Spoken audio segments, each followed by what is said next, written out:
Hola hermanos, el día de hoy 22 de junio del 2025, pues vamos, la mayoría de los países del mundo, la mayoría de las diócesis celebramos la solemnidad del Corpus Domini, del cuerpo del Señor, Corpus Christi, el cuerpo de Cristo, su cuerpo y su sangre. Sí, se celebra el día de hoy. En algunas partes en Roma se ha celebrado, por ejemplo, el día jueves, porque efectivamente esa era la tradición, pero vista la necesidad de que haya una mayor afluencia de fieles, una mayor participación, entonces se traslada al domingo, pues después del jueves del Corpus, ¿no? Que debería de ser así. Bueno, vamos a hablar brevemente del origen de la fiesta porque es importantísimo. Ya saben que el domingo trato de centrarme sobre las lecturas, pero en este caso creo que conviene. Miren, esta es una fiesta que surge en la Edad Media y tiene varios orígenes, digamos. En 1208, Juliana de Cornillon, Santa Juliana de Cornillon, ella promueve el que se celebre una festividad en honor al cuerpo y la sangre de Cristo, que evidentemente está presente en la Eucaristía. Y entonces el obispo de Lieja, que es Roberto de Torot, él pues termina pues acogiendo esta fiesta, esta proposición que le hacía Juliana de Cornillón, y ya para 1246 empieza a celebrarse esta fiesta del Corpus Christi y la colocan efectivamente el jueves después de la octava de Pentecostés, ¿ok?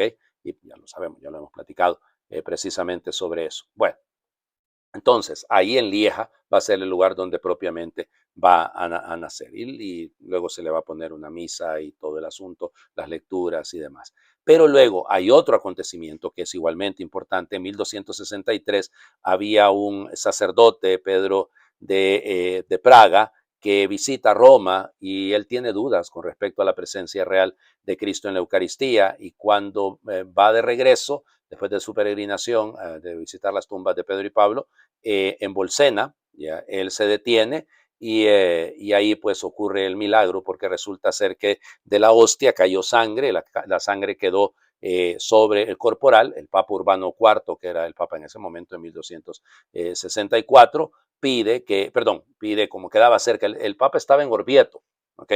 Estaba en Orvieto y entonces pide que le lleven el corporal de Bolsena a Orvieto, no queda tampoco tan lejos, y entonces ahí él considera que efectivamente se trata de un milagro. Y entonces el año siguiente, en 1264, el Papa instituye la fiesta del Corpus Domini, del cuerpo del Señor. Y luego, pues encarga a los grandes teólogos de la época, a un Santo Tomás de Aquino y a un San Buenaventura, que hagan himnos para esto. Y entonces de ahí nacerá el Pangelingua y su parte final, que es el Tantum Ergo, ¿verdad?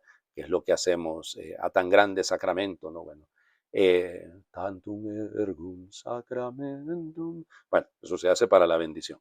Yo voy a hacer un pedazo del Pangelingua como oración al final. Luego, en el concilio de Vienne, en 1311, pues se pide, y aquí es donde van haciendo lo de las procesiones, para que haya un gesto público de adoración. Nosotros, por ejemplo, esta fiesta del Corpus vamos a hacer una procesión hacia la catedral de aquí, de la ciudad, de la arquidiócesis, de las 7 parroquias que formamos el decanato de San Miguel Arcángel. Entonces vamos a peregrinar con pues, un anda con el cuerpo y la sangre del Señor. Bueno, luego ya les digo, van surgiendo nuevas prácticas. En 1316 se promueve lo de la exposición del Santísimo, y ya finalmente el Papa Nicolás V pues, instituye la fiesta del Corpus Christi en el año 1447. Pero ya les digo, es una fiesta evidentemente increíblemente tradicional y muy bella.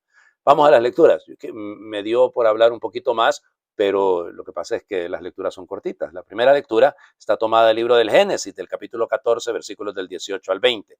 En aquellos días Melquisedec, rey de Salem, presentó pan y vino, pues era sacerdote del Dios Altísimo, y bendijo a Abraham, diciendo, bendito sea Abraham de parte del Dios Altísimo, creador de cielos y tierra, y bendito sea el Dios Altísimo que entregó a tus enemigos en tus manos. Y Abraham le dio el diezmo de todo lo que había rescatado. Palabra de Dios. Te alabamos, Señor. Bueno, la figura de este Melech Salem, Melquisadoc, Melquisedec, el rey de Salem. Melech Sadoc. Melech es rey, Sadoc es sacerdote y es rey de Jerusalén, o sea, del Rey de la Paz. Así que por lo tanto la imagen es perfecta para hablar de Cristo. Sí, claro, porque Cristo es efectivamente sacerdote y es rey. Y entonces, y además, evidentemente reina sobre la Jerusalén celestial, ¿no? Sobre la Jerusalén de ahorita está un poco complicado porque ahí hay cayendo muchos bombazos. Y bueno, en fin, pero ya les digo, entonces esta figura, es que de hecho todo el capítulo 14 del libro del Génesis es un poco complicado, de verdad se los digo, porque Abraham, que normalmente ha sido, anda buscando las cosas, arreglarlas con paz, aquí hay un combate, hay una guerra. Y entonces al final él se impone y por eso este Melquisedec habla de que ofrece, fíjate, primero le da pan y vino. Vamos, ustedes dirán, padre, puede ser que en los ritos del mundo hebreo, del mundo cananeo, existía esta práctica, ¿no? Porque partir el pan con alguien es hacer las paces. Puede ser, pero la imagen del vino, el vino por la fiesta, la alegría, puede ser, pero ya les digo, es demasiado extraño que se utilice pan y vino. Son prefigura evidentemente la Santa Eucaristía. Y luego lo otro que es importante es cómo llama Melquisedec a Dios, porque lo llama el Dios Altísimo, creador del cielo y de la tierra.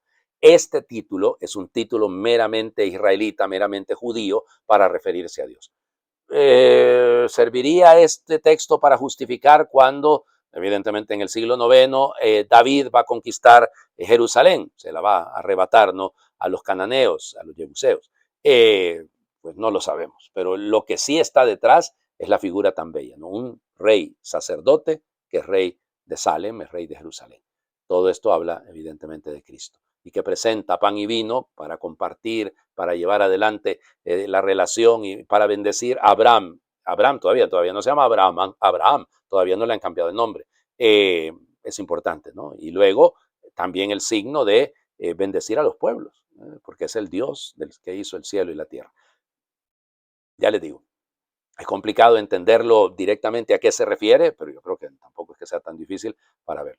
La segunda lectura, pues hombre, ya la leímos el Jueves Santo. Ya la leímos el Jueves Santo, porque es la primera carta a los Corintios, capítulo 11, versículos del 23 al 26. Hermanos, yo recibí del Señor lo mismo que les he transmitido, que el Señor Jesús, la noche en que iba a ser entregado, tomó pan en sus manos y pronunciando la acción de gracias lo partió y dijo, esto es mi cuerpo que se entrega por ustedes. Hagan esto en memoria mía. Lo mismo hizo con el cáliz después de cenar diciendo, este cáliz es la nueva alianza que se sella con mi sangre. Hagan esto en memoria mía, siempre que beban de él. Por eso, cada vez que ustedes comen de este pan y beben de este cáliz, proclaman la muerte del Señor hasta que vuelva. Palabra de Dios. Te alabamos, Señor. Paralambano, recibir de alguien, esa es la transmisión. Paradodimi, es entregarle a alguien. Esto es la Eucaristía. Es un don recibido, un don entregado. Sí, sí. Así es, pues usted y yo llegamos a conocer el misterio de la Eucaristía, vamos a llegar a conocer el misterio, enterarnos de que existe el misterio de la Eucaristía, vivirlo, comer y beber del cuerpo y la sangre del Señor, porque alguien ha paralambanazo, alguien nos lo ha entregado. Y nosotros ahora tenemos que paradodimi, hay que entregárselo a los demás. Por ejemplo, nosotros hoy vamos a tener el inicio de la vida eucarística, a mí no me gusta decir primera comunión, me parece que es una cosa que deberíamos de ir de alguna forma, ¿cómo les diría? No es que sea una cosa mala. Ay, el padre está diciendo, no, nadie, nada de eso. Pero hombre, comienzan la vida eucarística los niños el día de hoy. Ya les digo, yo prefiero que lo hagan el día del Corpus, aunque estamos con 40 horas aquí en la parroquia, tenemos la procesión que les comentaba. Sí, sí, pero no importa. Que los niños recuerden que el día que comenzaron a comulgar fue el día del cuerpo del Señor. Y qué bonito, ¿no? Entonces, yo estoy parado, yo le estoy entregando a los niños algo que yo, para lambazo, algo que yo he recibido ya de parte de otros, ¿no? De parte de los que me transmitieron la fe, de los que me llevaron a la iglesia. Mi mamá me agarraba de la manito y me llevaba al templo, ¿no? Es decir, eso. Y gracias a Dios la formación que recibí y el respeto hacia la Santa Eucaristía, eso no es negociable. No, eso ya está por encima de cualquier cosa, lamentablemente. Recuerden por qué este texto. Este texto nace porque Pablo está pegándole su buena rasurada a los corintios, que cuando se reúnen para la cena del Señor, aquello parece una cosa más bien de división social, ¿no? Por allá se sientan los que tienen comidita rica y sabrosa, y por acá los pobres esclavos sin comer nada, y luego quieren comer la Eucaristía. ¿Qué es eso? La Eucaristía produce solidaridad. La Eucaristía es para gente que es y está dispuesta a ser solidaria. Si no, de otra manera, entonces se vuelve aquello un rito cualquiera, y a eso sí no podemos permitirlo. El Evangelio. Ay, sí, padre, hoy va rápido. Pues sí, porque es que me está dando mucha vergüenza, oigan. Últimamente he estado hablando demasiado y este evangelio, claro que me daría para hablar. Lucas, capítulo 9, versículos del 11 al 17. En aquel tiempo Jesús habló del reino de Dios a la multitud y curó a los enfermos. Cuando caía la tarde, los 12 apóstoles se acercaron a decirle: despide a la gente para que vayan a los pueblos y caseríos a buscar alojamiento y comida, porque aquí estamos en un lugar solitario. Él les contestó: denles ustedes de comer. Pero ellos le replicaron: no tenemos más que 5 panes y 2 pescados, a no ser que vayamos nosotros mismos a comprar víveres para toda esta gente. Eran como 5,000 varones. Entonces Jesús dijo a sus discípulos: hagan que se sienten en grupos como de 50. Así lo hicieron y todos se sentaron. Después Jesús tomó en sus manos los 5 panes y los 2 pescados y, levantando su mirada al cielo, pronunció sobre ellos una oración de acción de gracias. Los partió y los fue dando a los discípulos para que ellos los distribuyeran entre la gente. Comieron todos y se saciaron, y de lo que sobró se llenaron 12 canastos. Palabra del Señor. Gloria a ti, Señor Jesús. Uy, Dios mío, vamos. La ubicación. ¿Ok? ¿De dónde estamos en este capítulo 9? Estamos en momentos en los que Jesús está hablando de la misión, está hablando del envío, luego hablará de su pasión, de la transfiguración, o sea, todo queda como bien enmarcado. Esta multiplicación de los panes queda y además recuerden que en el caso de Lucas son 6 relatos de multiplicación de los panes. Los 4 evangelios tienen y Marcos y Lucas tienen 2. Entonces, por eso es importante. Entonces, esto, por eso es un signo de la Eucaristía. Además, por las palabras que utiliza. ¿Ok? Pronunció la acción de gracias, eujaristón. Es decir, no bendijo. Normalmente en la última cena se bendecía el pan y se bendecía lo que se comía. Lógicamente se bendecía el vino. Pero en este caso no bendice. Jesús no está bendiciendo. Jesús está consagrando. Jesús está haciendo acción de gracias. ¿Ok? Esto es eucaristón, Eucaristía.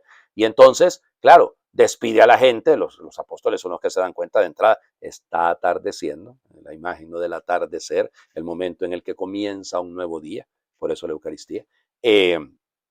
Y entonces, claro, despide a la gente porque aquí lo único que tenemos, ¿no?, denles ustedes de comer.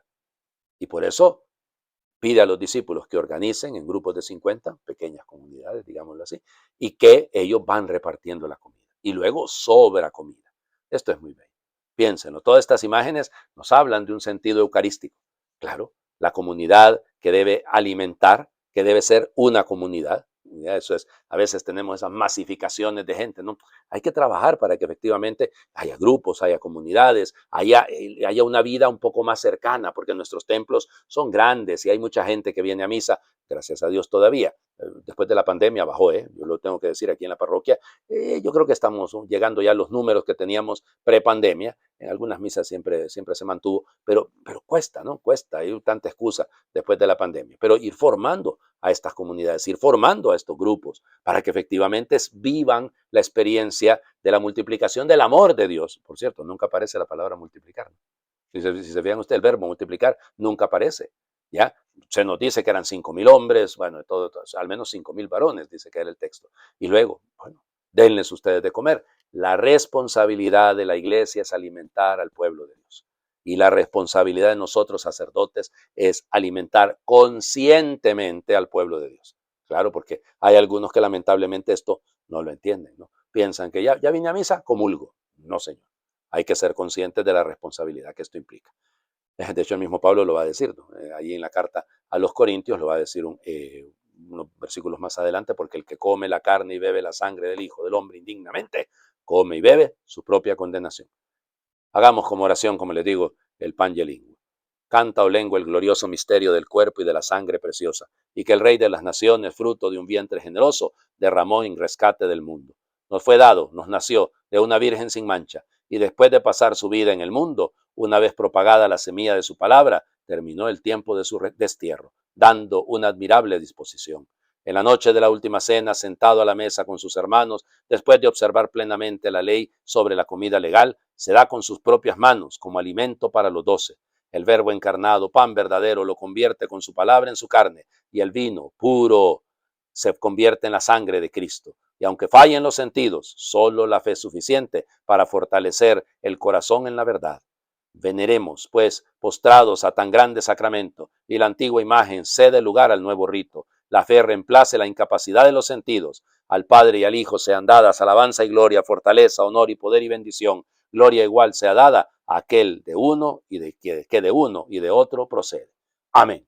Señor esté con ustedes. Y les bendiga Dios, el que es Padre, Hijo y Espíritu Santo. Su bendición descienda, les acompañe siempre.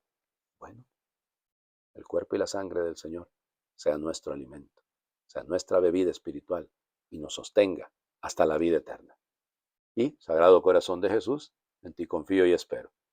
Feliz domingo para todos.